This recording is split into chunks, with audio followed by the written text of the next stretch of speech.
are people that start out and then continue to increase their impact on this industry. Caroline worked within a credit union.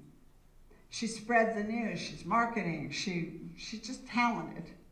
Then she took that talent to an executive position at Co-op, the QSO movement. She understood that connecting, collaborating, cooperating together could bring us to a different place as credit unions. And now she's the cornerstone of the industry and represents one of the largest leagues in the country.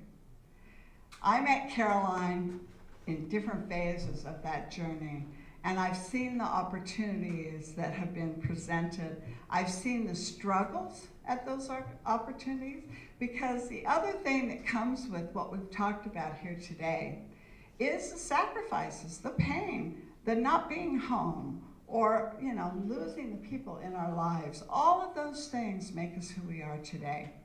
And Caroline has seen that. She's pushed through, and she's been a leader that has inspired people, from me to people throughout your journey.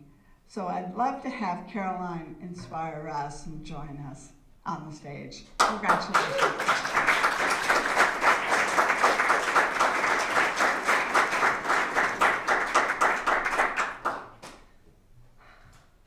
I came across a saying a few years ago, and it goes like this: no one can whistle a symphony.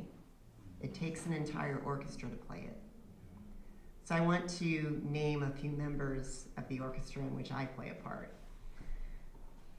First of all, Greg, who's my better half, my rock, he was the man whose hand I was holding when we summited Kilimanjaro to raise money for Ouwerkerk. And he couldn't be here. He's in Philadelphia on a business meeting today. So, sweetie, if you're watching, all the love. And to my mom, another single mother. And that woman, still to this day at 82, teaches me every day what it means to be a strong, capable, badass woman. Right, Jill? Jill, give me a little bracelet to tell me that. That's who I am every day, right? And then my dad, who's turning 90 on Tuesday, who, God bless him, he didn't have much of a formal education, but through grit and a lot of hustle, he started and sold several entrepreneurships. He had quite a career and didn't stop working until he was about 75, because he just loved it. So he's still charming the ladies at the assisted living place. So he's a force of nature just as well. And then here's a name a lot of you will know, Stan Holland. Because Stan, and Sue alluded to this, Stan gave me a huge shot at Co-op Solutions, and trusted me and believed in me. And early on in my journey there, I was there for 11 years, told me, Caroline, you're going to be a CEO. It's just a matter of where and when. And I didn't know that about myself at the time. It took someone else seeing that in me. So God bless the leaders who see that in someone else and inspire them to grab hold of it and reach for that brass ring, actually. Stan also taught me, though, that being a leader comes with an obligation. And he still pushes me. He's retired, but he still pushes me. And he tells me, Caroline, it's also your job, it's your obligation to leave a legacy. You don't just get to sit there in that big chair, in that corner office. You've got to do something that leaves a lasting impact. And we all know Stan did. And I keep telling him, I'm working on it, Stan, I'm working on it. I'm not done yet. I want to thank Sue, because Sue and I, we have known each other a long time, since you were at Midas. It's been a minute.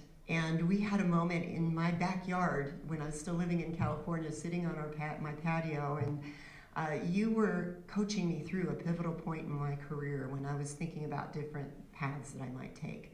Thank you for being a role model to me and to so many other women in this movement. I so appreciate you. I also want to give a shout out to the other women who've been inducted here today, or being inducted here today, because Donna, Crystal, Judy, Tansley, Joanne, and Patsy, I can't believe I'm in this group. I really can't. That's not false humility. If you know me, you know I don't own that. it's just the gravity of it is still sinking in, so how lovely. And I want to thank Stephanie as well, and the America's Credit Union Museum Board for making this space to shine a spotlight on female leaders. This is important. And Tansley, I'm gonna carry out your charge, absolutely, lady. And then finally, if I started out by talking about an orchestra, I want to introduce you to the big, bold brass section of that orchestra, and that is the Cornerstone family.